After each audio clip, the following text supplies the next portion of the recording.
Seul l'effondrement de la civilisation thermo-industrielle pourrait m'empêcher d'y aller. Seule la fin du monde pourrait m'empêcher d'y aller. Rien pourrait m'empêcher d'y aller.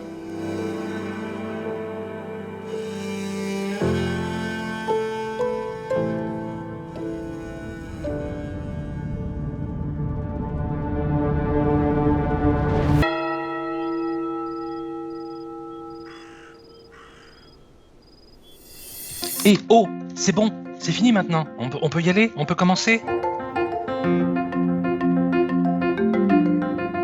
Mesdames et messieurs, nous sommes ravis de vous présenter cette année la version 100% Covid-friendly de Vivre la Ville, à savoir en ligne. Mais non, ne vous inquiétez pas, on a pensé à tout. Cette formule, elle sera 100% user-friendly. Ça veut dire qu'on aura des workshops participatifs, vous n'allez pas vous endormir. En plus, c'est 100% gratuit, pas besoin de frais d'inscription. Et au final, ce sera même pas une journée, ce sera 2 demi-journées. Comme ça, on est sûr qu'on reste au top au niveau concentration. Vous aurez la chance de rencontrer Mila Gatti, qui est chargée volontariat chez Justice et Paix et qui est une volontaire acharnée. Le 26 mars prochain, je co-animerai avec Adrien Voisin un atelier sur l'impact environnemental et social des nouvelles technologies.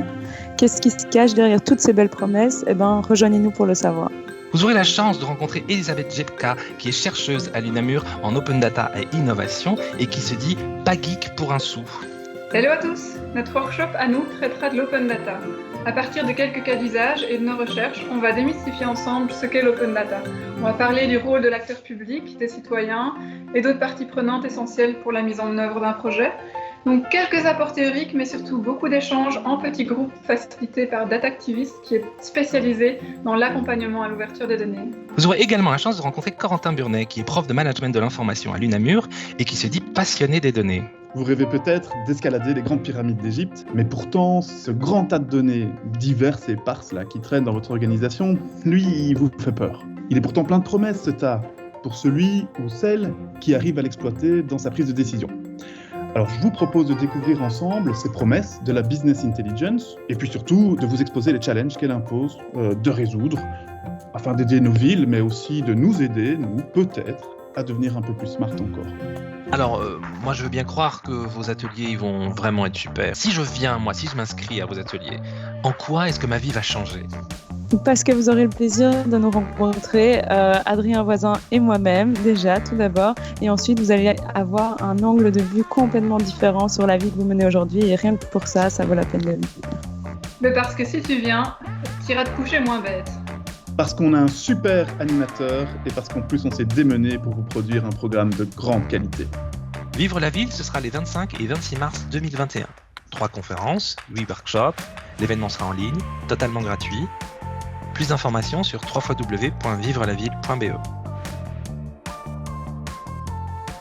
Et tu peux y aller quand tu veux. Et voilà, tu peux y aller quand tu veux. Tu peux y aller quand tu veux. Ok, et quand t'es prête, tu peux y aller. Et je dois me présenter ou pas ? À partir de quelques cas d'usage et de nos recherches, on démystifiera l'open data. Je co-animerai avec Adrien Voisin le 26. Hello tout le monde! Vous rêvez peut-être d'escalader les grandes pyramides d'Égypte? On parlera du rôle de Lever un peu ton truc, ouais. Comme ça ? Comme ça, ouais, comme ça, nickel. l'acteur public, du citoyen et des autres parties prenantes. Je vais les sortir de la... Et qui nous présentera... Ah, pardon, j'ai pas l'info. Merde. Je recommence? Mila. Mila. Mila. Pauvre. Continuez, quoi, mais au plus je la fais quelque chose, j'ai l'impression. Vous aurez également la chance de... Ah zut, pardon, j'ai oublié ton nom. Je crois de moins en moins.